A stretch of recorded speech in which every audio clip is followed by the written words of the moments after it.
Welcome into the show, everyone. Hope everybody's doing well. Nick Streets, Nick Nation, joined by the one and only John Schmeelk of the New York Giants and one of the biggest Nick fans out here. John, it's a pleasure to have you on. Hey, it's good to be on again, man. It's good to see you. How are you? Yeah, doing well. This probably been one of the most enjoyable seasons of recent memory. We'll probably have to go back to the last decade or not even 2 years ago. It feels different. It feels different. Well, yeah, I mean, there's no COVID, and I think we all know the team's just more talented, right? I mean, Jalen Brunson, if they can get him healthy, obviously makes all the difference. So, yeah, look, I believe they have a realistic chance to win a playoff round, which is great. I think it's probably going to be a tough go against Boston or Milwaukee in round two if they get there. But, I give him a puncher's chance against Philly. I don't think it's a great chance, but a puncher's chance. If James Harden has one of his things or Embiid has another injury issue in the playoffs. And, if you can somehow figure out a way to get that 5 spot and face Cleveland in the first round, flip a coin, see what happens. Yeah, no doubt. Obviously, it's been a bumpy road to get where we are, and we've spoken throughout this season, but this is a completely different team. There's been players internally grow, and then there's been an addition, Josh Hart, Yep. and there's been obviously there was an easier part of the schedule which they breezed through. Then there was a tougher part of the schedule which we've been able to get out now, seemingly kind of unscathed. Minus the Jalen Brunson thing, so it doesn't seem like a long-term thing. What's been the most pleasing thing about this run to where we're at? Ooh, that's a good question because I think it's a pretty long list, right? I mean, I think how Tom Thibodeau, and we kind of talked about this last time I was on, and I was a little confused by why fans are so upset with the coach because he was kind of doing everything we wanted him to do, and I think he's continued to go in that direction, right? Where, Quentin Grimes, once he got healthy, he was a main part of the rotation. Emmanuel Quickley's played more and more. We haven't seen the veterans spare injury. Josh Hart has come in and been a nice wing defender and a spark in transition. And look, I think Jalen Brunson's performance hasn't surprised me, so I'm not going to say that, right? Because I thought this is basically what he was going to be when he got here. That what he's done is not. That's what I thought they were going to get, which is why I like the sign to begin with. Not on this level, though, right? Yeah, no, honestly, it doesn't surprise me. I mean, I think Yeah. when I think you asked me for my prediction before the year, and I think I said my surprise prediction was Jalen Brunson will be an All-Star. Now I missed it. It's close, but I missed it. So the Brunson thing doesn't shock me. This is what I thought they were going to get with him. But Julius Randle, and look, it hasn't been perfect, but his overall play, his effort on defense has been better. They've learned to switch with him now instead of having him play that drop coverage. I think that's helped a lot. And, aside from a couple blips here or there, you go back to the West Coast trip, he had the tech and all that stuff. He's generally kept his emotions under control. He's shot the ball well. And his teammates really seem to be enjoying him, and he's enjoying his teammates. And, he has molded back into all NBA Randle form. I think he's playing better than he did 2 years ago, even though his three-point shooting is not what it was that year. But I think his overall game is better. I think he's making better decisions with the ball. I think he's getting all the way to the hoop more. He's cutting down the mid-range shots. So that, to me, is the biggest thing this year, is just how Julius Randle has again, second time he's doing this. He's an all-star caliber player now. I think that's just what he is. And, he's not going to carry you to a championship, but he's certainly carrying the Knicks to the playoffs, which is great. Yeah, you hit with that. Obviously, the experience, and I think I don't know if I mentioned this last time, but the mental side of a player's game can continue to grow. I guess skill set wise, Julius seems to maybe reach the peak. Maybe not. Maybe he can go another gear. I think the shooting has been by far and away the biggest surprise with Julius's game. I don't think anybody pegged him to be one of the highest volume shooters from deep at a solid level. I see a chat from Dirty Dancer, a loyal viewer, and he talks about IQ, and that's probably got to be the same thing with me, close behind a Jalen Brunson.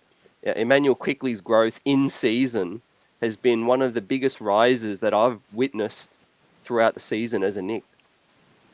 No, I agree, and I think that probably for me even would would probably be a close second. We've seen, Mm. the shooting probably isn't quite where we want it to be yet, but it's certainly improved as the season's gone along. But just his ability to run point, his ability to get into the paint consistently, make good decisions, control the game, and his defense, which I already thought was coming on end of last season. I remember I had a tweet up late last year where I said Quickley was a better defender than RJ Barrett. People lost their minds on me, and now I think it's the most obvious thing in the world. Mm. And he's just a really good basketball player. Now, is he going to be, your number one high volume guard in the starting lineup for you that's going to, win a championship? But no, but that's fine. He's a guy that is going to help any team in the league win on both ends of the floor. His shooting's gotten better, and I think, frankly, a lot of his shot selection has gotten better. I think those kind of like really low percentage, super deep and step back threes, he's kind of goes out of the game a little bit, and he's taking easy Thankfully. ones. And I think that's why his shooting percentage is up. He's always been good with the floater, and I would be shocked if the Knicks don't figure out a way to extend him this offseason. And any thought they had of trading him in December when those rumors were kind of floating around a little bit, I think have evaporated. Yeah, he adds, whatever you need, like Josh Hart, and it ties into my next question about the bench, John. As we head towards the playoffs, could you see, an advantage that the Knicks could have in any matchup? Maybe the bench, the added depth in the starting unit. Maybe Quentin Grimes hasn't quite found his, a consistency yet. Is there a particular advantage that this team has? Yeah, it's funny. I hesitate to say depth just because Tom Thibodeau doesn't like to utilize that depth a lot, and I think that kind of drives fans crazy a little bit, which I understand.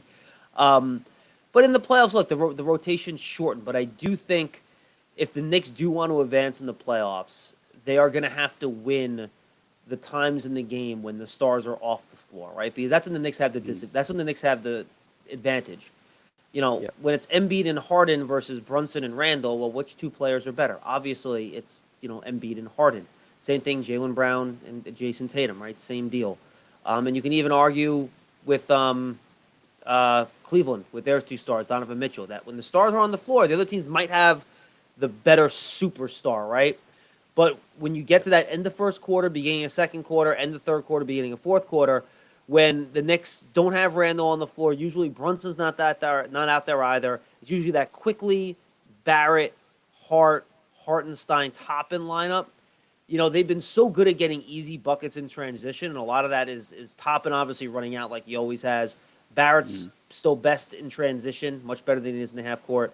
And then you have Josh Hart's ability to rebound and go, which kind of gets that transition started. So, yeah, I agree. I think if they do want to advance in the playoffs, they're going to have to win those minutes when the other team's stars and the Knicks stars, frankly, are off the floor.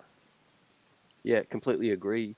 Obviously, perimeter defense has been a huge increase in this team with the likes of Quickley's growth, Quentin Grimes being in the starting unit, Josh Hart's addition, which we'll get your thoughts on. But now the Knicks kind of went from a suspect perimeter defense to now an above average kind of perimeter defense. Is that what you see? Yeah, look, they've three, I'll say, top end defensive guard wings. Two of them are guards. Quickley's a guard. Grimes is a guard. And Grimes still has trouble with some of those bigger players, right? When they kind of get him down low a little bit, if he has to guard threes. But Josh Hart has changed all that. And, Hart's not 6'8" and 6'9" like Paul George, but he's strong. He's ferocious. He's got pretty good length. And he does a good job against those wings. And I think hide RJ Barrett is probably a little bit strong, but you don't have to put him on the other team's best player anymore. And I think that's a big deal. Yeah. So you put Quickley or Grimes, depending who's in the game, on the other team's best guard, or however you want to set it up.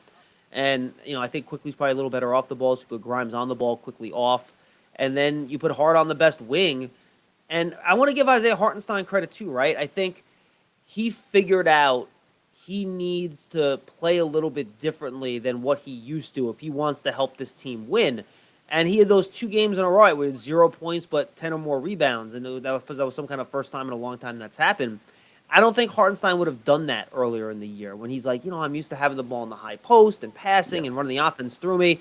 But I think he's really embraced the center role, and we're going to talk about another center's role in a second, that Tom Thibodeau wants from his big man. And I think Hartenstein's done a really nice job improving defensively. Because there was a stretch in December where Hartenstein defensively was terrible. Oh. I mean, he was killing him. He couldn't defensive rebound either. And both of those things have really improved. And I think that's a big reason, too, why the team has kind of, stepped up into the area they are right now, fighting for that, fifth and fourth spot.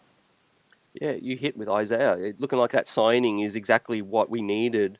And there's been ups and downs, like you said. He was a scapegoat at one point in this season. There's been a few scapegoats. People wanted to pack his bags. And I thought Yeah. the $8 million was an overpay. We've been seeing and people crying out for Serge Ibaka and Dwight Howard and some former big men. But he's definitely solidified that spot now and holding us down. And we're not even. He made some interesting quotes recently. He says the adjustment's been difficult because we're not even playing him to his strengths. He's had to adjust to Tom Thibodeau's system. Yeah, absolutely. Where he's not a guy that's gonna, handle the offense and run it through him and, put him on the elbow, the old Joe Come Noah offense, right? When Phil Jackson was here, they're not gonna have him do that, and that's just not what Tom Thibodeau wants to do. And I get it. You want to have the ball in the hands of your best players, whether that's Randle, Brunson, Quickley, Barrett, whomever. And Hartenstein, I think, has finally figured that out, and he's figured out a way to how to help the team win games, which I think is great. Yeah. What was really pleasing, John, in this West Coast trip was closing out the Laker game. Josh Hart hitting key free throws. And I don't know if you saw the end. The Knicks were actually moving the ball well to avoid the foul. Yep. And that's growth to me. Our Achilles has been closing games out, and we've seen some bad collapses. But I think now with Hart on the floor, Brunson returning in the playoffs, that's where it's going to be difficult for this team. Do you feel better that this team has grown in that regard and can finish games out better? Yeah, absolutely. And I think they've put the right pieces now around Randle and Brunson to maximize, their ability as the team's two best players. You mentioned the perimeter defense. The shooting's been better too. The big reason they were, went on that, what was a 9-game winning streak right before they headed out to the West Coast. In that winning streak, they shot 50% from the field and 40% from three. If that Knicks team does that, they can beat any team in basketball in a 7-game series. If they go 50-40, they can win any playoff series, and that includes the Celtics. Maybe not the Bucks, but it includes the Celtics. All right, and they shot the ball really well, and I think Josh Hart shot the three amazingly since he's gotten here. I think he's still over 50% from three, if I'm not mistaken. Quickly, as I mentioned, his shooting's getting better. Grimes is always good, though he's on the West Coast trip. He wasn't great. RJ's still up and down with his offense. We know what he is in terms of efficiency, which isn't great. But I think they've built around those guys well, which allows them to close games. And I think Hart is also a guy who'll grab a key offensive rebound. He'll push the ball to get an easy basket late, which I think they really didn't get much of before. And the one thing I worry about is when you get to the postseason, how much are you going to see teams, and we saw this 2 years ago too, shift and alter and maybe double even Randle more. And then how does he handle that? I think Randle is really good when he sees the double coming and he's facing the basket. I think he usually makes the right decision. The problem is when he gets his back towards the basket, the double comes when he doesn't see it coming. Bad things happen. And, I wonder in the playoffs, you're going to see that, during the game and especially late when these other teams pull out things you haven't seen before. That I'm still a little worried about with Randle. So I think you might have to see Brunson do more of that heavy lifting late in games if teams shift their defense to Randle. Remember, we saw him struggle with that in the Hawks series a couple years ago, too. Yeah, you're right. That's exactly what I was thinking recently with Randle's quick thinking could be the X factor in the playoffs, Yeah. Obviously, Brunson's a whole nother dynamic. But, 2 years ago, it was Atlanta, and it was Randle, and it was Barrett. And it was a pretty simple offense back then to game plan against. No Mitch, no lob threat either. This Well, I mean, just time think of it. Elfrid Payton's been replaced by Jalen Brunson.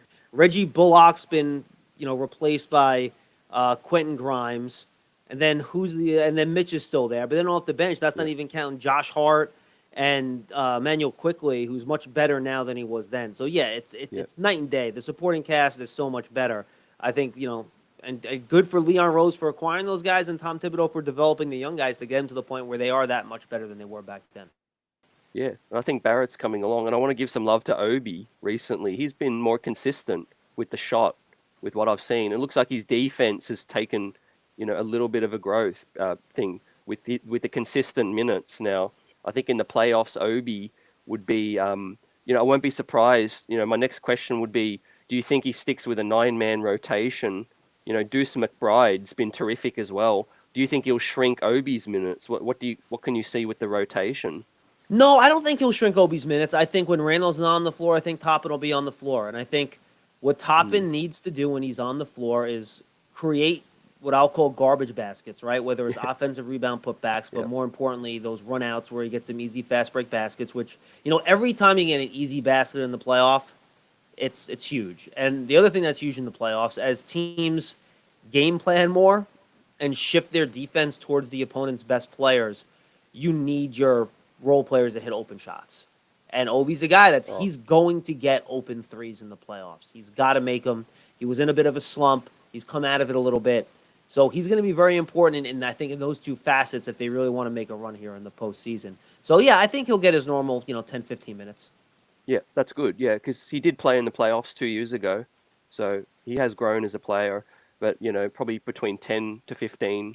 And Deuce McBride, as we touched on, his defense. We know Tom Thibodeau is going to trust him to be on the floor, but he does seem like maybe that situational guy. Well, recently he's hitting shots, so that's got to give Tom Thibodeau some headaches Yeah, to look, think he's the about. perfect guy that you need someone, just put him in, and you know what he's going to give you. He's going to work his butt off. He's going to play good defense. Hopefully, he hits a couple of shots. He's fearless.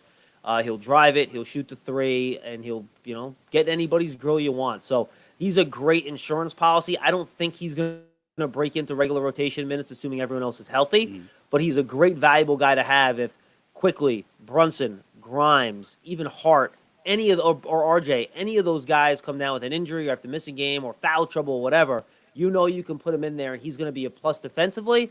And you hope he has grown enough confidence where he's going to make shots. We know he can do it. He did in the G League, right? yeah. Shooting thing. A lot of things don't transfer from the G League. It's a completely different level of basketball. Oh, Shooting should. So if he can just keep confident and bring that with him, he's going to have a job in this league for yeah. a very long time. I agree with that, but the contesting is better in the NBA. They close out so much faster, which a lot of players Yep. say the biggest difference is the speed, the pace. Um, let's touch a bit on Mitchell Robinson. We talked about it before the show, but he posted yesterday, I think it was right after the Blazers game, that he is tired of just being out there for cardio. He said that before, but this time he said a little bit more in terms of he just really wants to play basketball and he's really just wasting his time and energy, which is frustrating as a fan because we're having such a great season. He's been impactful. I would prefer him to keep this kind of thing in the locker room, talk to Thibs, talk to his agent, but to put that stuff out there on Snapchat, what do you think about that? I think it's ridiculous. I mean, what did Mitchell Robinson think was going to happen when he re-signed with the Knicks in the offseason? That Tom Thibodeau is obviously going to run his offense through him? Mm, I mean, why is this a surprise now? And I'm disappointed that he doesn't think he's helping. Like, he's maybe one of the mm, most important players to this team.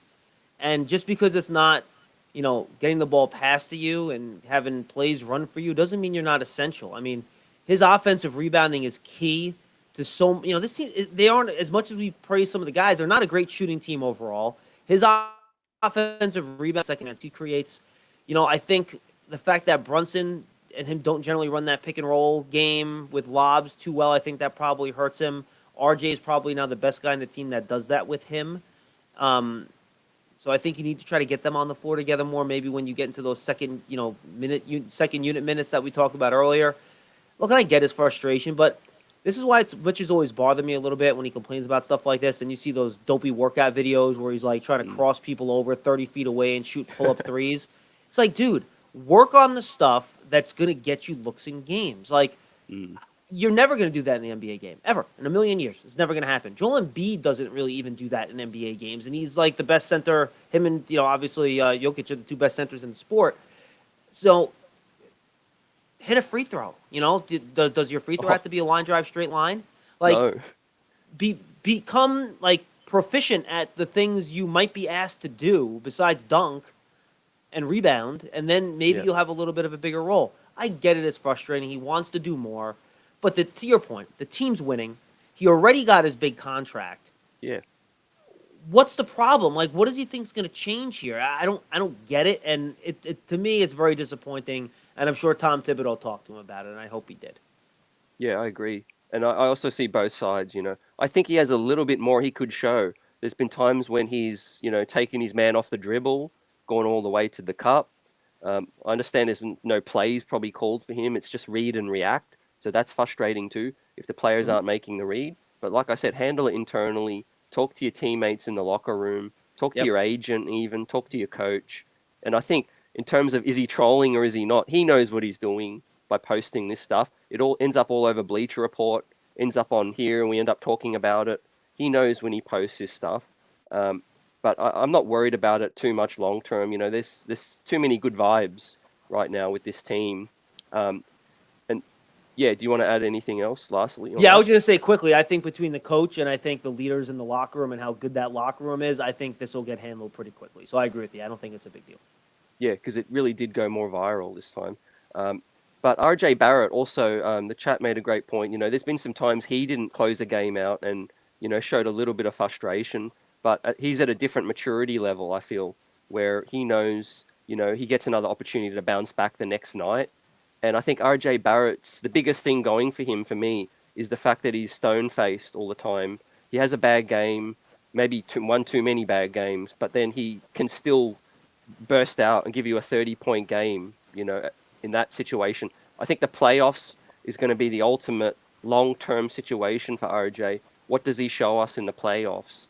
Because that's where big moments are made.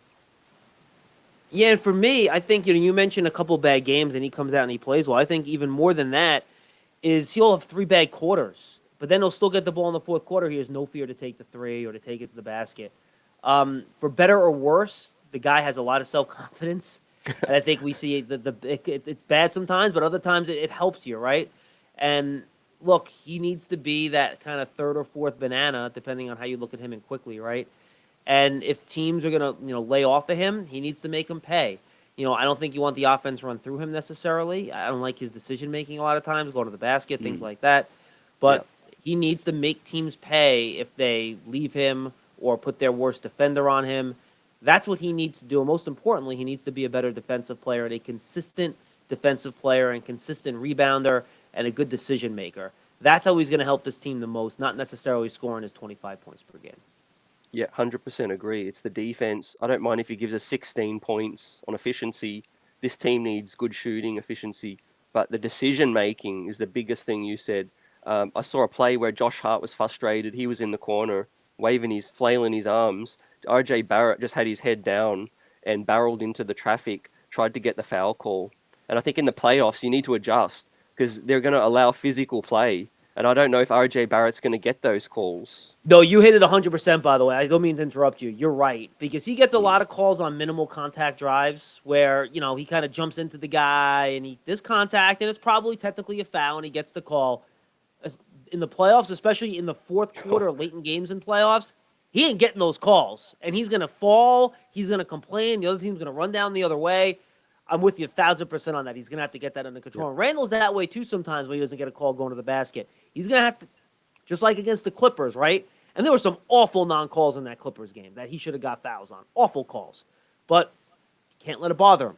He's got to do his, breathing, Zen exercise, whatever he does on the bench, and they got to stay chill because in the playoffs, and look, that's one of the reasons the Knicks offense is picked up, right? They take so many free throws. You might not get as many of those in the playoffs just because the way the game is called. Yeah, exactly. Yeah, yeah, we're on the same page with that situation. One thing for the better, I hope players like Marcus Smart and all that flopping that they Ugh. do get stamped out because that's ridiculous. Not Brunson's flopping though. He can keep doing that. Yeah. um, well, yeah, that's the next question, the X factor. But welcome in everyone who just joining. We're with John Schmeelk. The streets are buzzing. Knicks Nation, smashing that like button, and give us a big blue in the chat for all the Giant fans.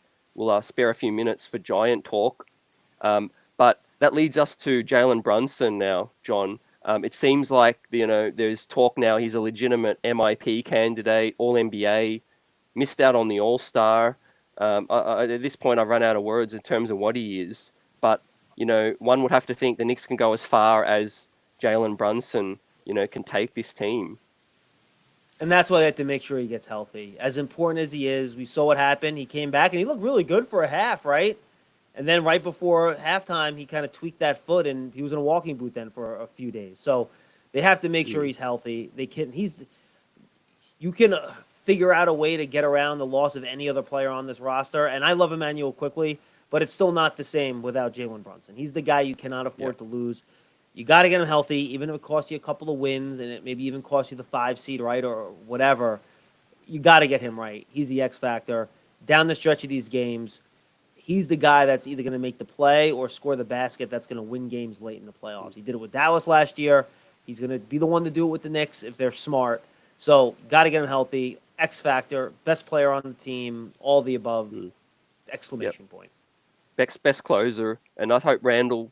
He obviously closed it out in Miami, so I can't say Randle's not a closer, but Brunson's ability to get to the line is going to be big in the playoffs. Like you said, John, to stop a run, his ability to just put his head down and get that contact, draw a charge, the leader in the locker room, all of those things. Now let's talk a little bit of big picture stuff. Yeah, real Your quick, just to thoughts? your point, we talked how defensive's titans in the playoffs, right?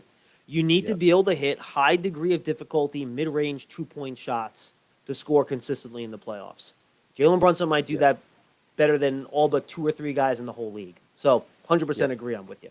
Yeah, efficiency, like you said, and he's been to the Western Conference Final, so I don't think he's going to be worried in the moment. If a guy looks like he is shook, he's going to be that extension of Thibs on the floor, I think as well. So we may not have even seen Jalen Brunson's biggest impact yet.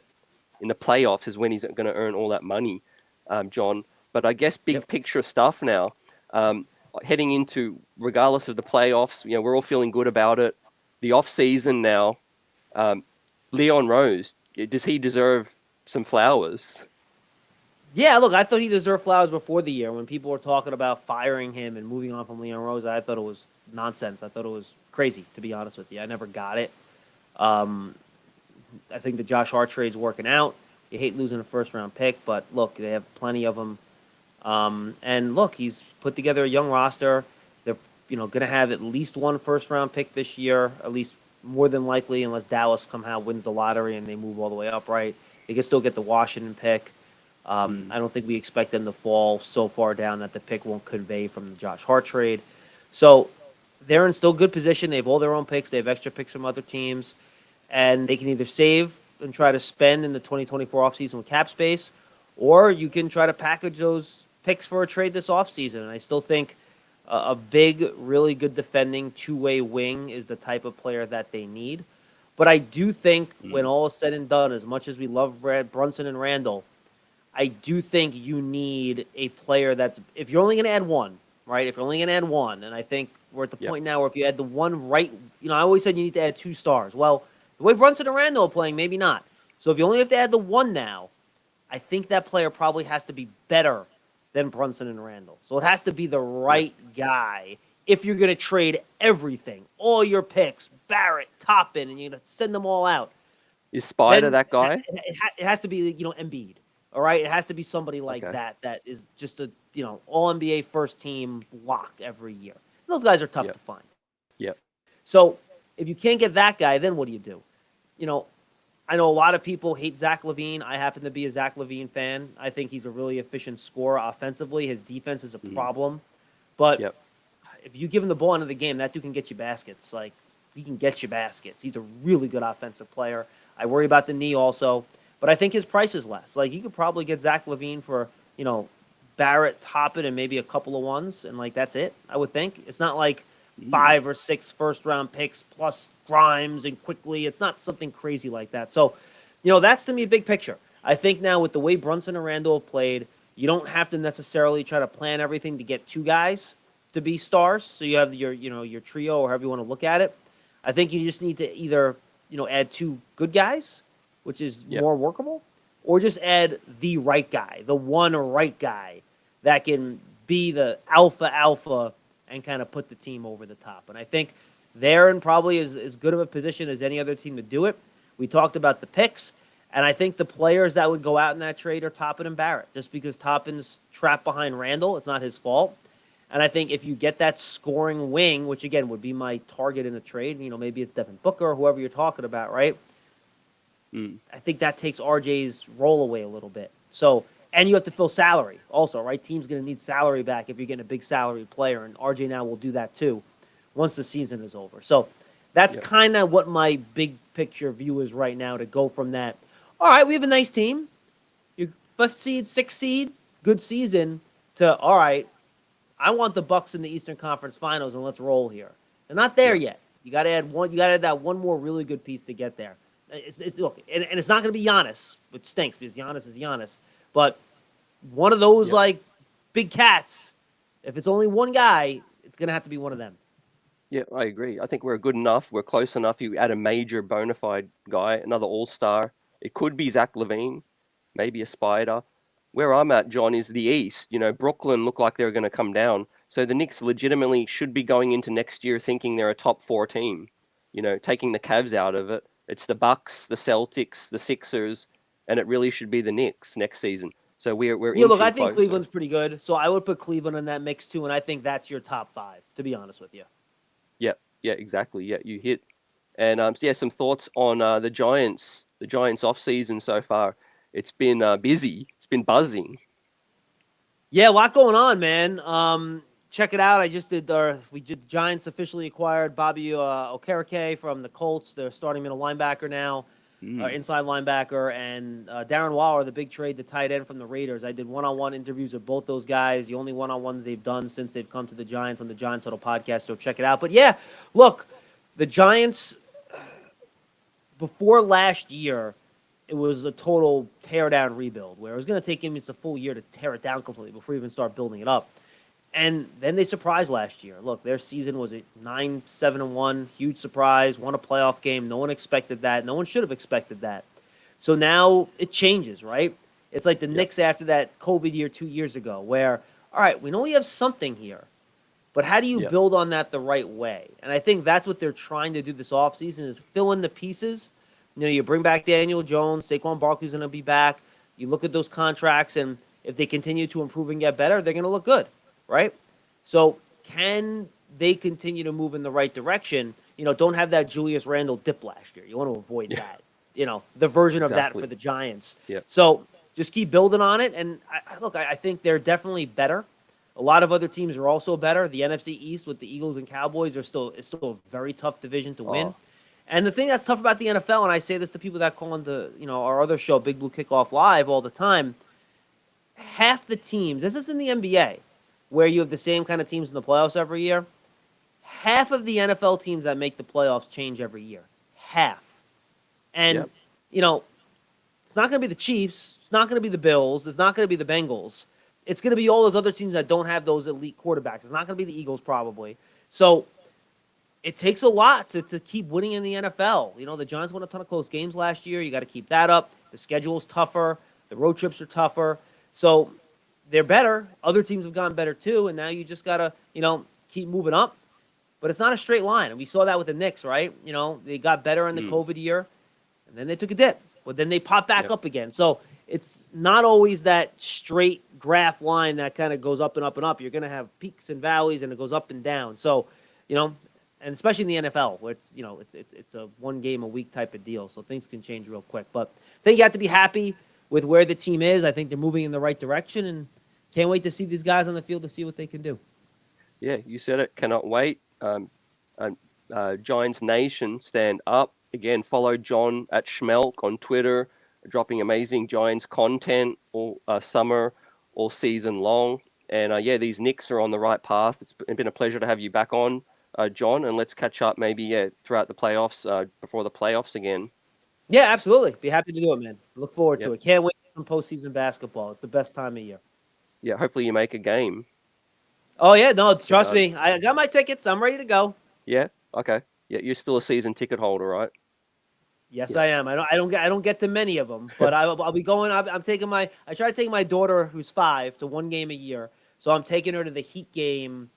What is that? I think 2 weeks from yesterday at the end of March when they host the Heat at home. So I'll be at Yeah. that game with her. I'm actually going with a buddy to the Timberwolves game on Monday. So I'll be out there a couple Oh, times in the next few weeks. amazing. Yeah. Can't wait for your insight. You drop amazing threads on Twitter from your observations. So yeah, keep that up. And Not like as I many said, as I everyone. used to. As you can Yeah. see behind me, I got all these kids' toys over here. My time's busy with those and not so much with the Knicks threads. Yeah. You're a man of many talents, so keep it up. Yep. Chat soon. All right, I appreciate it, Yeah. man. Good talking to you as Thanks. always. You too, John. We'll continue streaming, but yeah, really appreciate John for coming on and giving us his thoughts on this amazing Knicks season so far. The streets are well and truly buzzing, and the Giants' off season's been buzzing. Last season was buzzing, and yeah, he made some great points about the Giants too. For Blue Nation, is that every season does have a mind of its own. You do got to come back into the season refreshed and ready to get down and dirty again. But these Knicks, boy, man, what a season it's been. We've done a lot of the heavy lifting with this situation. Now the Knicks are on a track to possibly get to 50 wins. You guys let me know. Do you think it's a real possibility? I think it is. This Denver matchup is going to be big, in terms of getting to that situation because, it's a team that the Knicks haven't really fared well against recently, but this one is at home. And we talk about this team being road warriors now at 22-14 on the road, tied with the best record in the league. But now is about time to start doing work at MSG. 19-16, this team's home record, and it's well and truly time for this squad to start, buckling down at the Mecca, and the fan base, the crowd, the season ticket holders, Knicks Nation, everyone out here has a role to play, with that. And two big games, like John said, he's going to be at the Minnesota game as well. But the next two is going to be key for the Knicks' chances to get to 50 wins, I think, because there you see the other games coming in: the Heat, the Magic, the Rockets, the Heat again, and then we play the Pacers twice, we play the Pels, and we play the Wizards. So it well and truly is there, for the Knicks taking. And I think it's a situation where Jalen Brunson does look like, there's no updates yet, but one has to think that he's most likely probable to come back. I've heard some fans say that maybe it's wise to rest Brunson one more, against a tough opponent like the Nuggets, and then you maybe strategically bring him back against Minnesota. I wouldn't hate that. I really wouldn't. Of course, I'd love to beat the Nuggets, but I guess it's just going to come down to how good Brunson's feeling right now. If he's feeling good, get him the heck out there straight away right now.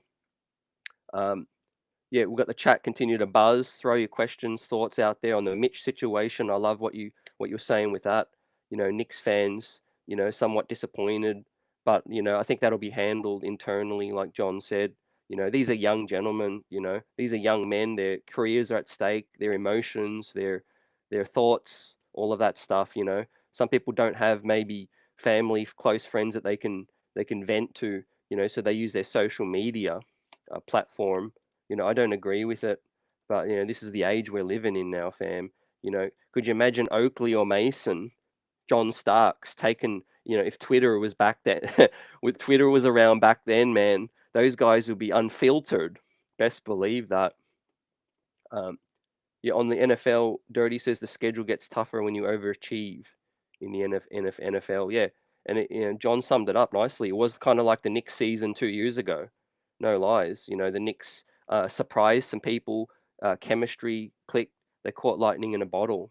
And all of that stuff, which allowed them to succeed. But nothing saying that they can't do that again. They definitely upgraded their squad. So salute to the Giants' moves. Making upgrades out here. Salute Hannah in the chat. Appreciate you. Thanks for following along, and I'm glad to have you here. Um, Alex, salute. Yeah, absolutely. We're going for that 50, baby. Yeah. And also hold up my end of the bargain as well. We'll be doing a live stream with a barbecue. A shrimp's going to be on the barbie if the Knicks make that 50-win burger, and I'll be tossing the burger on the barbie with that. But yeah, that's just a feel good thing. But the main thing is getting fifth seed, like Dirty hits on as well. That's big. Fourth, fifth. I'm not mad if it's sixth. I think we're in a much better position to get better than six now. But who knows? You got to respect each team. The Brooklyn Nets are playing right now. We'll keep everybody up to date with the score. The Brooklyn Nets lost to the Sacramento Kings, 96-101. So that's key. So the Knicks create further separation. So salute for that. Nick Street's buzzing.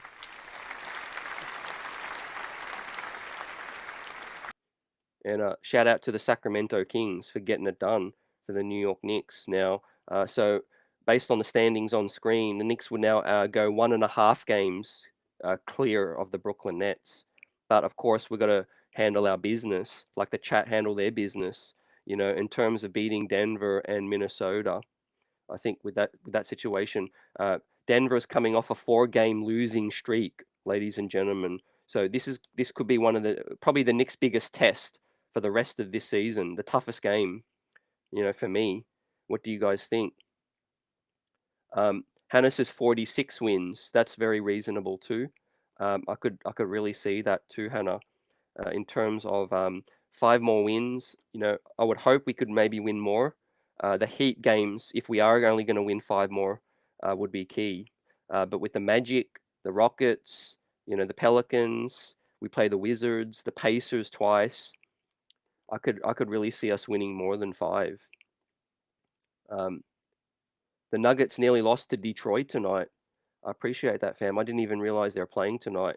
So while the Knicks are resting for 3 days, the Nuggets are out on the East Coast.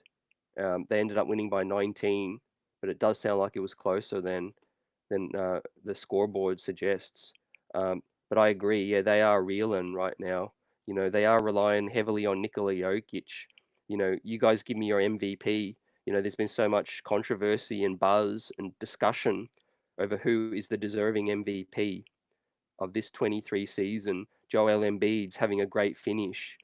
Um, no doubt Nikola Jokic is putting up all those numbers, but the team is struggling right now.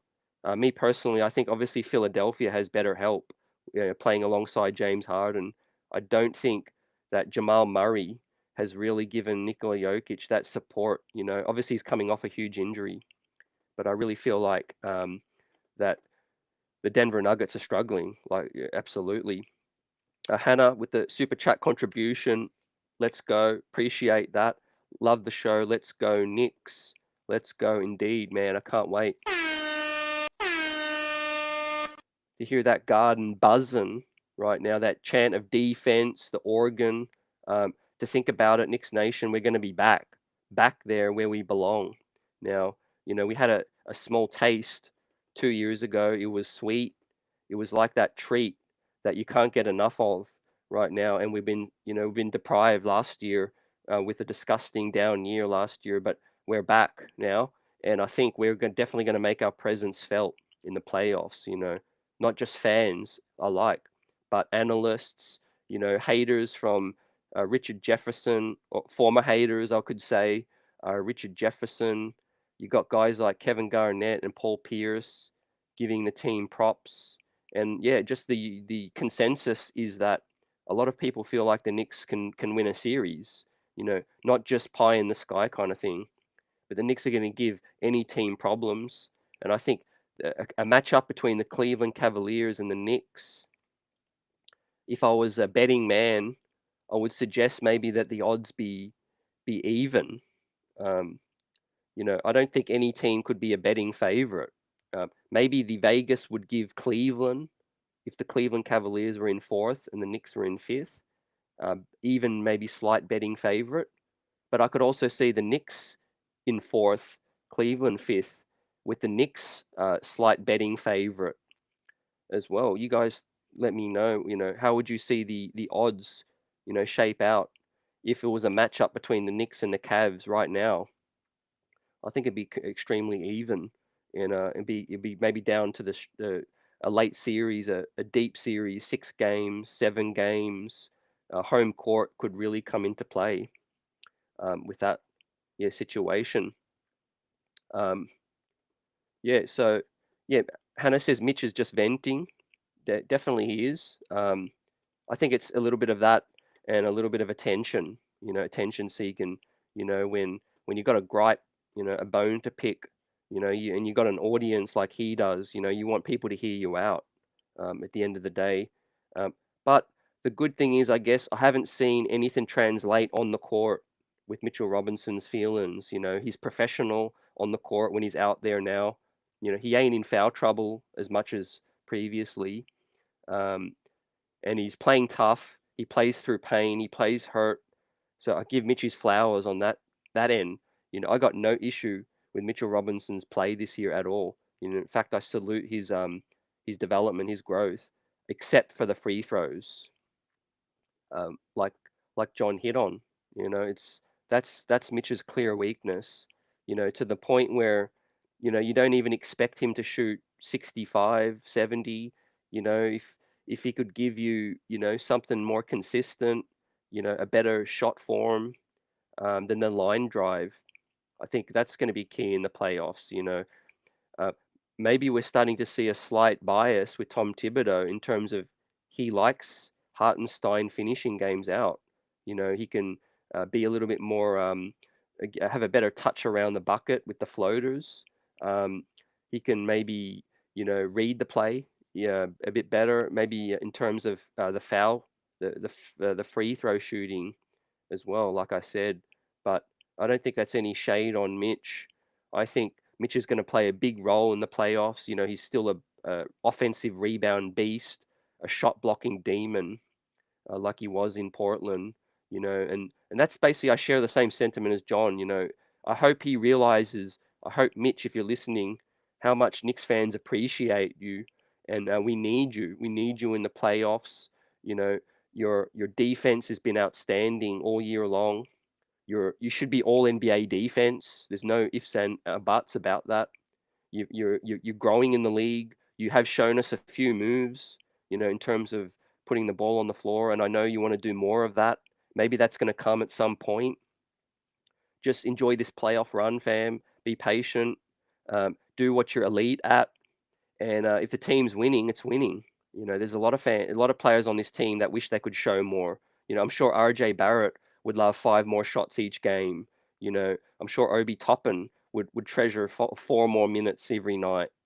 I'm sure Deuce McBride would love his spot to be guaranteed. But you don't hear those players, you know, talking about it. You don't hear those players taking to social media as well. At the end of the day, Mitch is playing starting minutes and he's having a big contribution, on this team. But yeah, just get better at what you're not good at, and that's free throws, like buzzer hit with that situation. Um, yeah, especially in the playoffs, man. I can't state, just how important that is. Yeah, iHeart has definitely deserved his play too, 100%. Um, in terms of, I'm at the point now where I really believe that talk about Hartenstein having an injury, earlier in the season, fam. When it was talked about, he said he wasn't 100% with the sore Achilles, and he didn't have that kind of bounce and movement. And I think we're definitely seeing a difference. Um, yeah, with Hartenstein, his agility now is just it's a key aspect. Now, in terms of playoffs coming up too, you know, we can't understate this enough. But the team feels comfortable now on the road. Tied for the best record in the league on the road. In a playoff series, if it's fourth, fifth, it don't matter for me because I think it's definitely going to be against Cleveland. It's going to be against maybe Boston, or it's going to be against Philly. And we've won in all of those buildings this year. Correct me if I'm wrong. I think we've won in Philly. I know we've won in Boston. I know we've won in Cleveland. Um, Chat, hold me down. Let me know if we've won a game in Philly. But even if we haven't in the regular season, I feel comfortable that the Knicks are gonna, have a great opportunity to go in there and steal a road dub. Because even if you don't have home court, that's all you need to do. One of those first 2 games, if you steal a game on the road, then advantage shifts back to you. So you could literally flip the narrative back to you if you win one of those first 2 games. And maybe if you're ever going to snatch a game on the road, you want it to be early in the series, without the team having an opportunity to adjust. You could basically come out swinging, and punch them in the mouth. And I think we're seeing that a lot recently. We've seen the away team, in the last few years in the playoffs steal a road game, early in the season. So that's going to be key. But I also respect and talk about, the Knicks need to finish this season out hot at home, which is key. Obviously, we have the Denver Nugget game, which is big, and that's going to be a big test. Finishing out this season.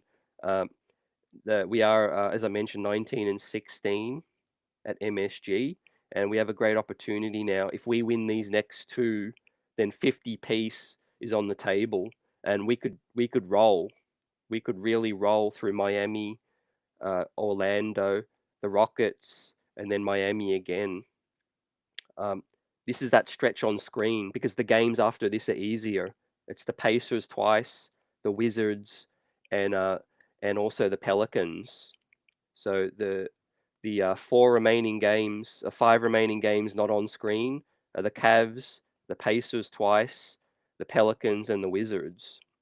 So if we can win, let's say 5 out of this 6 on screen, um, then that 50 piece is there, and a fourth seed is a real possibility.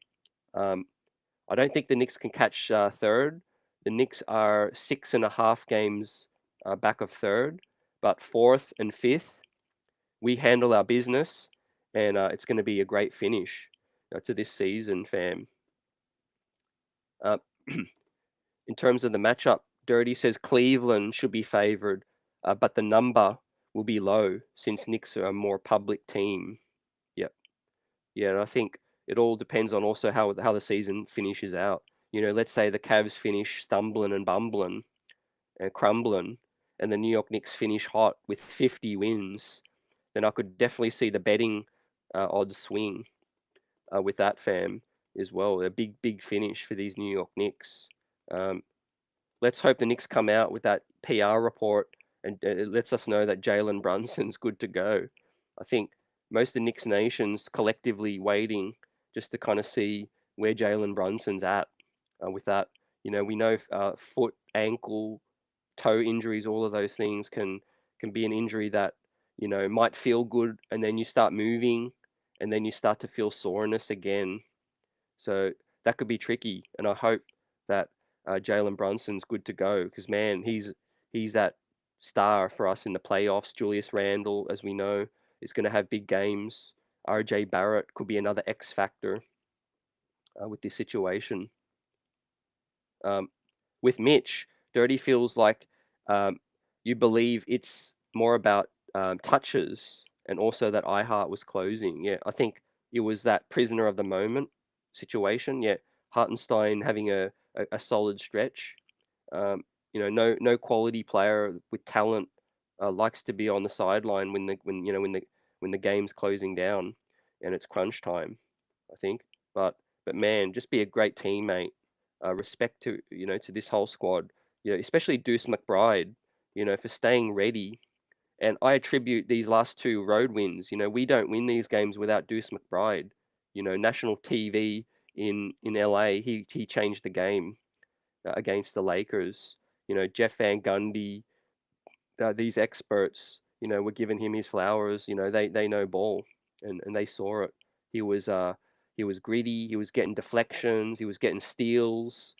He was making it uncomfortable for Damian Lillard, for D'Lo Russell. I mean, we really have someone in Deuce McBride now. You know, Quickly, we know where he's at right now, but this season has added another feel-good story which has been Deuce McBride. Now he's been through the lumps. Talk about G League, back to Westchester training, back down to Westchester, sitting on the sideline, DNP, playing 6 minutes, coming back, staying ready, having a big input in the West Coast road trip for Deuce McBride. And I guess this proves that with Tom Thibodeau, if you're a Tibbs guy, it's because he likes some of the things you bring. He brings toughness, he brings defense, his ability to get around screens. I mean, he fights. He doesn't take a play off, and that's what I love about Deuce McBride because if he's not getting a deflection or a charge or a steal, he's getting an illegal screen because he's making it difficult for the screener. The screener moves because they're worried about getting ran through by Deuce McBride. And I think Deuce had about two of those on the road trip. Getting those illegal screens because man, I wouldn't want to be that dude setting that screen with Deuce McBride's head down, charging into me. I'm not surprised why those calls get made because yeah, the refs like him as well. When you don't cheat the game, you don't flop, you don't cry, you don't you don't moan about a non-call. You just get on with the show. That's what Deuce McBride's doing. I like that. I like that. I like Emmanuel Quickley too. He doesn't argue any calls too. So um, we raised a good question with John Schmeelk tonight about the officiating in the playoffs. That's a whole nother ball game, ladies and gentlemen. The RJ Barrett, barrel to the bucket fouls, even Brunson, flailing and trying to get that foul call. You know, maybe these refs try to stamp that out in the playoffs, and it's a whole nother ball game.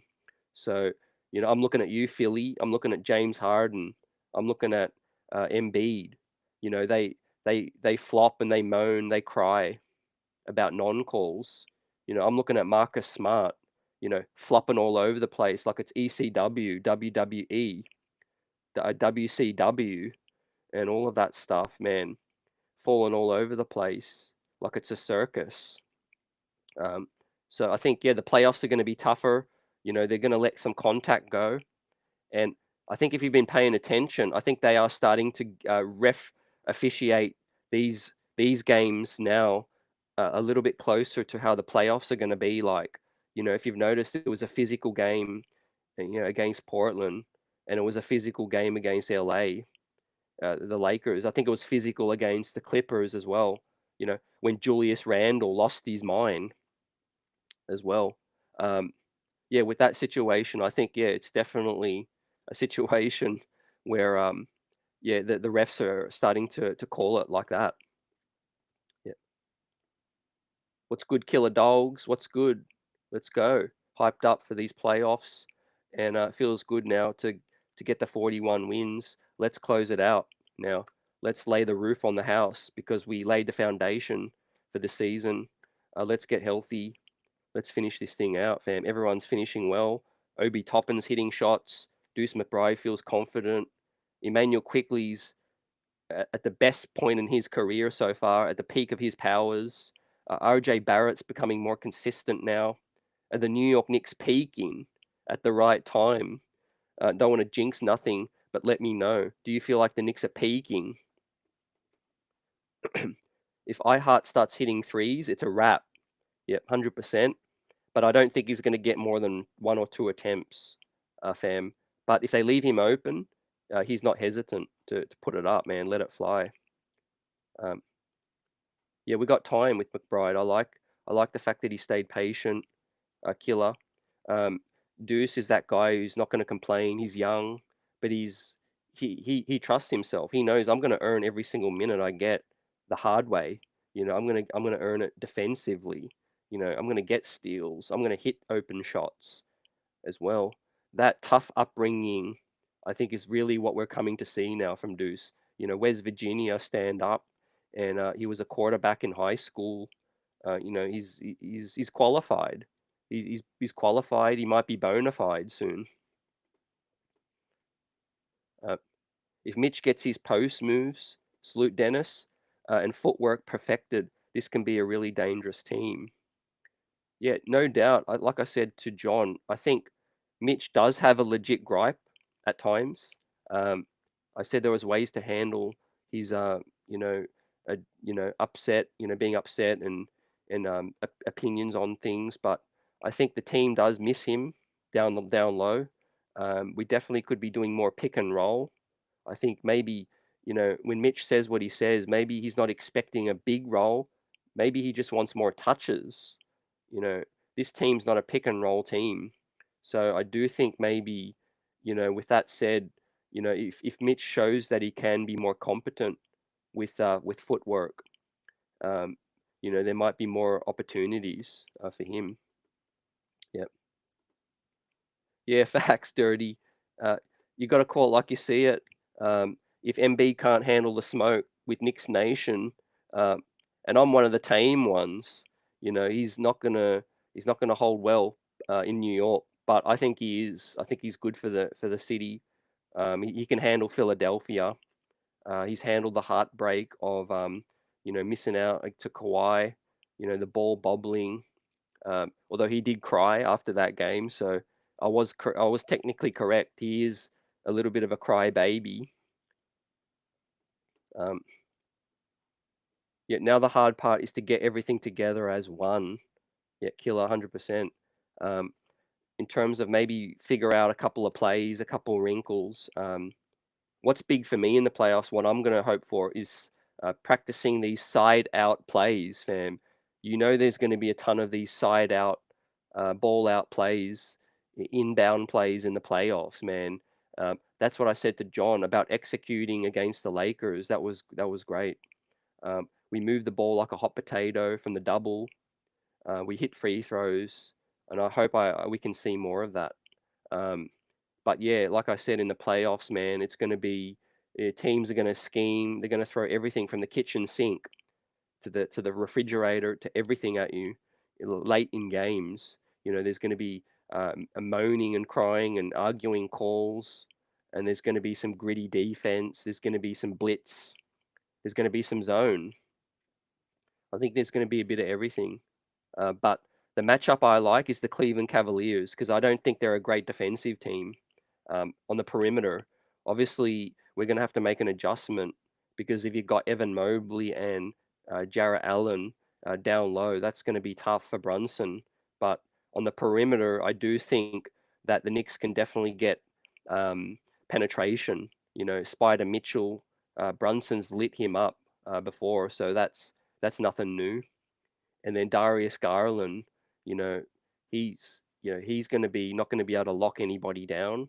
And I think whoever their wing is, Karis LeVert or whoever, I think RJ Barrett might be able to feast with that matchup as well. So we might need to live in the mid range, um, like John said as well.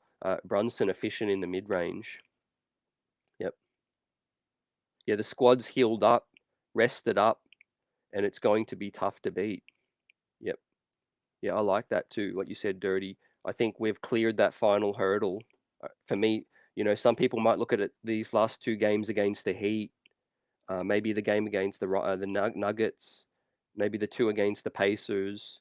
But I think this team's cleared that final hurdle already, which was that road trip.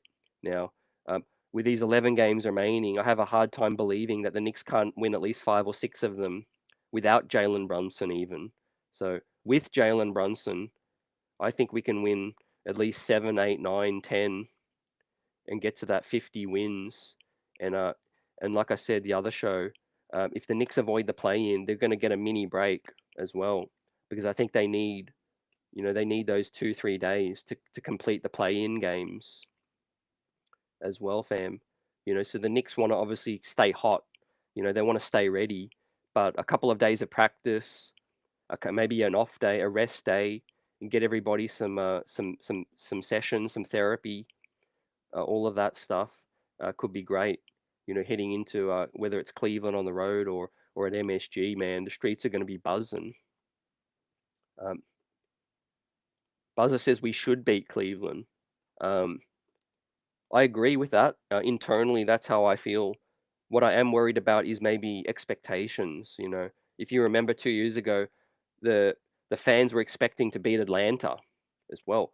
Uh, we are confident in our team, and we love to be confident.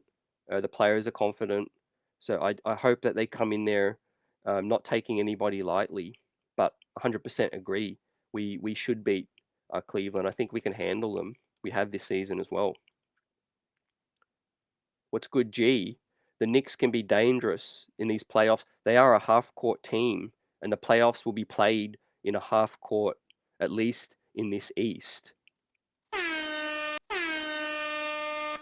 You hit with that, man. Definitely. I think you're going to hear some of that magic in the playoffs from our mid-range, our half-court specialists. Jalen Brunson, Julius Randle can operate in the half court, in the mid range, like you said. It's all about moving the rock as well. That's been key. Getting open shots, hitting our shots is going to be key too. And of course, if we are blessed to get to the line, if they do call it physical and the Knicks get foul calls, we need to hit those free throws. We need to be hitting those free throws late because yeah, every game in these playoffs are going to be a grind. Um, Talk about our fair share of cardiac games this season. There's going to be so many runs within a game in the playoffs. I think it's going to be they punch us in the mouth, and we punch them back, and so forth. But I feel good about our closers. Like I asked John, how do you guys feel about us closing games out now compared to, let's say, 50 games ago earlier in the season? We have Josh Hart, we have Emmanuel Quickley, we have Jalen Brunson, we have Julius Randle, RJ Barrett, we have rim protectors, we have Quentin Grimes on the perimeter, Deuce McBride. We have extra depth rebounding that we can throw out there, like Jericho Sims. Um, we have X factors in maybe Obi Toppin, who could go off one night, give us 15 points in 9 minutes. You never know. Um, I don't see many teams in the East with that kind of stacked bench in terms of our X factors, man. So yeah, this team's got to have really, really good confidence, really good feelings, and of course, we have situationals who might be there if we need. Maybe we don't even see them ever again. But if we do need them, Derrick Rose has played in playoff battles. Evan Fournier can come in for 5-6 minutes and hit some shots as well. So I mean, realistically, where we're sitting now, if we're fully healthy, uh, the only word I got to say is scary. And like Dirty took the words out of my mouth. Um, the bench is so much better than Cleveland's. As long as Mitchell doesn't average 40, I think we should win. Mm. Um, Also, we talk about offensively, but defensively, fam, we're going to get a chance to see Tom Thibodeau's specialty. We talk about teams scheming for 7 games against us, but what about the other way around? The New York Knicks can plot their defense against, Cleveland. And I like the fact if we could get the ball out of Spider's hands, make someone else beat you, you know, that's what they're going to do to Brunson. But the other thing is, we have Randle, we have Quickley, we have Barrett, we have other guys that can score in double digits in bunches. Um, if they rely on Mitchell throughout the series and throughout this regular season, and we get the ball out of their hand, let somebody else beat us. Is Evan Mobley that reliable scorer yet in the playoffs? We don't know. Can Jarrett Allen fill it up, without being created for? Uh, Garland is going to have to show out as well. So, I know we're talking about Cleveland a lot. It'd be funny if we don't even end up with Cleveland. Who knows? We might end up with, we might end up in fourth, and perhaps another team ends up in fifth. Yeah, they got a lot of players that rely on Lamar Stevens and Dean Wade. Um, yeah, Killer's a fan of Sims. Me too. Power forward situation. I think Tom Thibodeau loves him some Jericho Sims like he does with Deuce. Um, I think he's just obviously behind iHeart, and he's behind Mitch at the moment. But you never know. You need a play. A defensive rebound. We need. Let's say a guy's in foul trouble. Anything can happen. And I think yeah, Jericho Sims is going to be that guy that's relied on. He's that X factor as well. For me, in a half court set, Jericho Sims can switch. He can stay on the perimeter. He can stick his man. He's got that athleticism. You know, it could be a bang bang funky play deep in a game where you need a guy that's going to jump out of the gym above everybody and grab a rebound or block a shot. You just never know, man. I can't wait. um, yeah, with Obi, yeah, his minutes are fairly limited, but he's getting those consistent minutes between 12 to 15 minutes now. I think defensively he's been more solid, maybe he's earned more trust with Thibs. So let's see. But I think Obi's biggest impact we know is going to be offensively. Fam, he can, he can really shoot it with confidence now. I mean, I want to pull up some stats. I probably won't get it this show, but I'll come back. I want to look at like Obi's last 10 games and just look at what he's shooting over those last 10 games or so, because he's definitely been shooting the three ball with more confidence, and it's seemingly more efficient as well. Um, and the biggest things defensively as well, where if he's not getting blown by, or he's not missing an assignment, getting beat backdoor, or seeing ball, seeing man, in the words of Clyde, then I think Tom Thibodeau will keep him out there, for his 15 minutes in the playoffs. Because I think Cleveland's another situation where they may not be able to match up, against Obi. Jarrett Allen's not as mobile. Evan Mobley, um, Evan Mobley matchup might be interesting, but he's going to be probably in the starting unit. So yeah, that's going to be interesting. Um, Killer says, yeah, Sims being rougher and a real power forward. Obi likes to stay at the 3-point line. Yep. Yeah, I could see it going either way in the playoffs. You know, half court sets, slow grinded out stuff. I think that's a situation where it could be the right environment for Sims, to get some minutes. But let's see. Um, Salute Trini. What's good? How are we feeling after this? Um, Yep. You think we can beat the Cavs? Yeah, respect. Definitely, man. Um,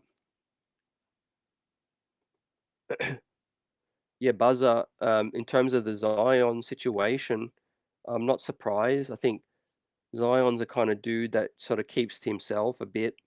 Um, I think he's not no malcontent. He's loyal to his city, his team, but uh, where his heart is at, I think it definitely might be somewhere else. I think he did look like he wanted to be drafted somewhere else, on draft night. But he got paid the bag. Right now, his biggest issue is he can't stay on the floor now. So, I mean, I don't really want to entertain anything with Zion unless he can show that he can play, a 70 game season, a 65, 70 game season. Because, yeah, it's tough. It's tough out here, man. Man child salute. How we feeling? Buzzer beater. Appreciate you. As always. Nick Street's buzzing, smashing that like button. Um, yeah, we heard from John Schmeelk. He's a busy man right now with the Giant stuff popping. He's a big Knicks nation at heart, a big Knicks fan, and he's going to be there courtside. He's going to be there. He's a season ticket holder, and he's going to be there rocking out with this situation. We'll talk to John again soon. Yeah, it's been a good evening so far. Uh, Edward says won't be easy to beat the Cavs. Absolutely, yeah. Nothing's going to be easy. 100%. You said it.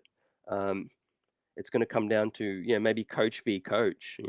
We talk about the rosters, but you know um, there's Tibbs supporters and there's anti Tibbs fans, too. Tibbs detractors. Um, Ultimately, even with players, I think everyone's name is going to be made in the playoffs, right? People are really going to forget about what Julius Randle's done this season, as sad as it is, if the playoffs don't go well. People are going to forget about Jalen Brunson. Best believe that. If let's say he lays an egg, not saying that's going to happen, but fans will hold people accountable for what happens in the playoffs. I think, and I think that's rightfully so. Um, Obviously, people's legacy could go to another level if they continue their play in the playoffs, or they take it to another level altogether. Um, yeah, New Orleans are in a tricky situation. It's just been a tough season out west for everybody. If you talk about the Pelicans, the Blazers, the Lakers in 10th, the Mavericks in 8th right now. I mean, everybody thought the Mavericks alone, even before they got Kyrie, would be a top end team, when the KP trade happened. And I was there to tell people, like, don't don't sleep on those draft picks that the Mavericks give us. The West is always going to be the West, and doesn't nothing can guarantee you to be a top four team in the West. Look at how bunched up it is. You know, you've got the fourth team in the West on 37 wins, and you've got the 10th team in the West on 34 wins. So there's only 3 wins separating fourth to 10th right now. So the pick is in a tricky situation as we firmly watch, what the Mavericks do. They did pull out a win. They beat the Spurs last night undermanned. So the pick has gone back to number 17 in 17th spot. The Dallas pick was 13 to the Knicks. Now it's back in the 17 spot. Projected to take Chris Murray. That's if we make that selection, of course. We'll have so much more draft coverage coming up, and plenty to talk about post the playoffs. But that's a conversation I would like to have more later, because I'm really feeling like we're going to be in a deep playoff run, right now. But of course, with just 11 games left, we need to watch on the Mavericks in terms of that pick and its top 10 protections. Um, I was also telling John before the show that the pick is also going to, you know, move forward to 24. If it doesn't convey this year, I think the Knicks still have another opportunity to get it next year as well. So, so not all is lost. I think if the Knicks don't end up with the pick this year, um, Edwards, yeah, with some Edward, appreciate you with some expectations. We must make it to the second round. I think that's how a lot of fans will look at this season, really, because the team's built for it. That's the expectations now. I think by finishing maybe with 45 wins, 47 wins, this team is really set up and healthier, to make that run in terms of the second round. I think if we flame out in the first round, people won't necessarily look at this season like the success that it was. And I think maybe if we go deep in 7 games, we'll see. Um, we can definitely get a good draft pick too, in terms of a prospect. Yeah, 100% agree. There's a lot of great wings. And the great thing is now that the Knicks know what their roster might look like next year, we can make acquisitions based on need. That that's something the Knicks haven't done and been able to do in a minute. We need a wing, we need a great shooter, and this team can be scary, man. Imagine if you can't double Randle or Brunson because you've got a great lengthy shooting wing at the 3 spot. And maybe that's why John Schmeelk also talked about it. He talked about Zach LaVine, the Chicago situation looks crazy. Nick Streets, give us your thoughts on Zach LaVine. Um, I did understand John's point with LaVine, acquiring LaVine. I understand that it may not be as expensive as getting another star like Embiid, Donovan Mitchell via trade and that kind of thing. But it does come with severe, apprehensions on my part, because the salary is huge. The defense, questionable fit. Um, like I said, we could go different ways. Do we really need another lights out scorer with Brunson, Barrett, and Randle? Or do we really need a wing who can get stops, help this team, do all the dirty work so that those other guys can thrive? You know, so that's a great question. Zach LaVine, he's offensive minded one way player. I think if he was more of a two-way player, then absolutely he'd be a big name, big target if he could defend. Um, there is also some durability issues, I think, with Zach LaVine too, which you have to question. The way the Bulls are constructed, why they would like to get out from Zach so easily. So I think, yeah, keep the buzz coming in terms of Zach LaVine, because best believe he's going to be available. That is one reason why you will hear Zach's name continue to come up because he's attainable. When you think about it, he will be a dude that we will be able to get. Um, but yeah, the chat's coming through. Edward says Zach costs too much, and Dirty says no thanks on Levine. Trini, yeah, no Zach. Yep. If it costs Derek Fournier and a couple picks, sure, but no short RJ. And Levine's contract is absurd. Bad knees too. Yep. So yeah, look, it does sound pretty unanimous. Definitely. Um, one interesting dynamic in a potential Levine deal is Tom Thibodeau. If you watched our show with Mark Berman, who obviously has a good feel for Tom Thibodeau, um, he said Zach is he's okay. Like Tom thinks he's okay, but he doesn't love Zach. Exactly what Berman said. So you can take that with a grain of salt. He said he liked Zach. He doesn't love Zach. So I mean, yeah, he's obviously had his interactions with he's worked with Levine and Tom Thibodeau. So uh, if Leon's going to make that swing, and trade big assets or take on that huge contract, he's definitely going to talk to Tom Thibodeau about it, as he should.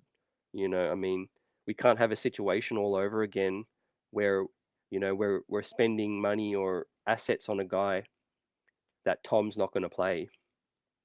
Um, Also, half court style of offense too. Zach Levine's amazing at getting up and down, ladies and gentlemen. If we had a different coach with a different scheme and we ran our offense a different way, let's say we did a heaps of pick and roll. Um, let's say we had Obi Toppin, Zach Levine running pick and roll, all of that good stuff on a D'Antoni style offense. I mean, we we might be looking at it like it's a different situation. But um, really, I think it's going to be a no for Zach. I really think I'll be surprised. I'll be surprised if that happens. Um, and I agree with Dirty with what you've been saying recently a lot.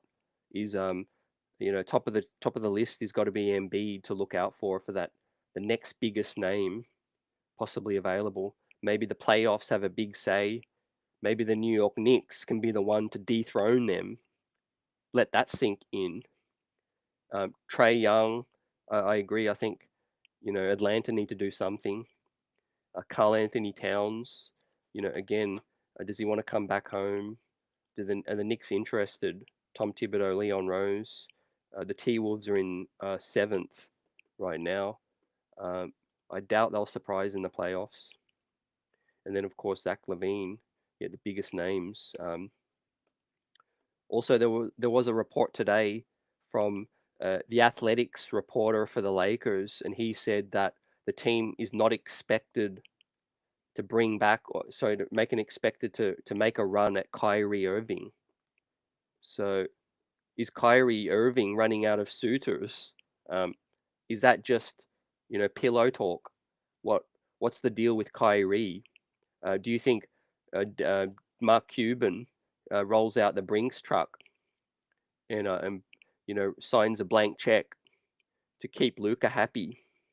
They can add some defensive specialists, because they need to add something. But uh, what do you guys think about the Lakers not making a run at Kyrie? Um, maybe there's been a changing of the mind. Maybe they've seen him and Luca together, and maybe they think Kyrie's on the decline. Uh, to me, I found that surprising because I think LeBron's going to want something. You know, LeBron. I don't know if LeBron will want to bring back the same squad from last season. I really don't. Um, of course they might surprise in the playoffs or something, but yeah, the talk is that they're going to bring back the same roster, which is crazy for me. I mean, if they want to finish in the play-in again, but like I said, I don't think Kyrie Irving's their solution either. The funny thing is, I think Kyrie is running out of fits in the league. Um, you know, and that's not because of his personality or the attention that's going to come with Kyrie. I think that's just Kyrie's game. right now. He needs to be on a team where he's ball dominant and the best player on the team, putting up all the shots. You know, in terms of that, he probably is on the decline if I'm keeping it real. You know, how much longer is he going to be able to keep up with those knees and ankles? With all of his play, and on the defensive side, yeah, is Kyrie going to regress? Um, yeah, like Buzzer hits on, if Zach was a two-way guy, yeah, he wouldn't be in this mess. True. Yep, 100%. Mike's in the house. Salute. What do you think Harrison Barnes worth in free agency? Yeah, that's a solid question because I haven't seen the sack games enough this season. I know Tom Thibodeau actually, now that it rings a bell, Tom Thibodeau is a fan of Harrison Barnes. Um, in fact, his name was brought up when the Julius Randle, follies were going down. Um, I've got to check his age and all of that stuff, but I could assume he's worth 20. He's worth 20 plus, 18 to 20 plus. Um, how do we feel about Porzingis situation? Um, I never questioned Porzingis' talent, but for me, I like Porzingis' game. It's definitely a new age big man who can absolutely stretch it. Um, I've always thought Porzingis with Randle would be an awesome fit. Back in the day, I wanted us to keep Porzingis and get Randle because you've got two big men that can stretch it. You got a guy that can play down in the post and kick it out to Porzingis for the three. Um, and he is showing to be a little bit more durable than I thought he would. So I'm going to give Porzingis some flowers for that. He's certainly played a good season. One has to think, yeah, he could be a solid role player for a team, a third option, second, third option on a winning team, if he's healthy. But maybe the Wizards want to keep him. Um, yeah, in terms of Kyrie going to the Lakers, that's not what the report said today, but it could be smoke. Yeah, no one cares about LA anymore. You hit facts, right? It's New York City or nowhere. Um, the thing is, I don't respect some of these players jumping all over teams. I really don't. I respect Randle because he chose, in free agency, he wanted to be a New York Knick, and he stayed with it through the ups and the downs. I respect Jalen Brunson. He wanted to be a Knick. These guys wanted to come here. They knew it wasn't going to be easy.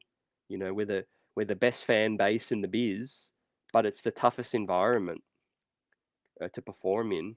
Right? There's no bigger spotlight. I don't care about the Lakers, Clippers. You can't tell me there's no other team in the league that's a tougher environment to play in than the New York Knicks. There's expectation. There's all of that stuff. I mean, speak to Evan Fournier. Speak to players like Derrick Rose. Speak to Julius Randle. There's expectations. Um, we do need, I think, a bit more of a role-playing big man, a backup four, a 3 or 4. But I would prefer OG Anunoby as a younger dude over Barnes. I really would prefer, yeah, OG over him. But he'd be a solid acquisition, a solid, very very solid acquisition with that. And what else is solid is this team in general making waves around the league now. Players up for awards. The front office now getting a little bit more kudos, accolades. But the work is still going on right now. We got some big games coming up at MSG, ladies and gentlemen. It's going to be buzzing as the Knicks have their 41st win on the season right now. And we all buzzing Knicks Nation from the diehards, 60s, 70s, 80s, 90s, 2000s, step up, stand up. We're the best fan base in the league, the best chat in the biz, best announcers, best arena, best colors, best merch, all of that. best pods, and what a finish to this season awaits us, ladies and gentlemen. Deep playoff run, let's bring it. And we need to close it out. We need to close it out emphatically with some big wins, and maybe get to that 50 piece, baby. And we can have a shrimp on the barbie with that. I can't remember the last time the Knicks won 50 games. In fact, I think it was the 54-win season with Carmelo Anthony, stand up, Marcus Camby, Jason Kidd, Raymond Felton, Pablo Prigioni, Rasheed Wallace, J.R. Smith. But we're on our way, man, creating a new legacy. We got young players thriving. We got foundational pieces. And we're playing gritty defense, 90s style D, solid perimeter D, and we're a nightmare matchup for anyone out here, man. Salute Anthony coming through late. Appreciate you. I think the Knicks can go to the ECF. I really do. I think the Knicks can go to the ECF. Let's catch lightning in a bottle. Get to that channel that 99 season, that run. And we can give problems to the Cavs. You don't want to see us in the second round. And then, man, what a matchup against Philly, Milwaukee. That could be. It's going to be crazy right now. We've got the fan base on our side, and we need to get better at home. The 19-16 home record has got to improve. And we play the Heat twice on this stretch, and that's going to be a great opportunity to experience more playoff style ball, right? Jimmy Butler, Pat Riley, Bam Adebayo. These next two games against the Heat are going to be insane, right? They're going to try to hit us hard.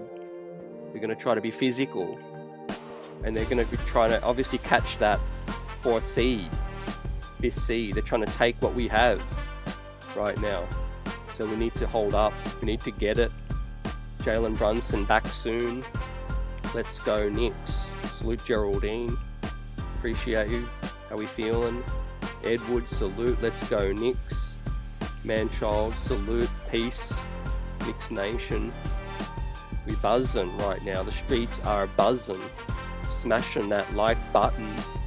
And let's get it. Post game against after Denver. We'll be there. I think it's a matinee. And let's get it. Peace.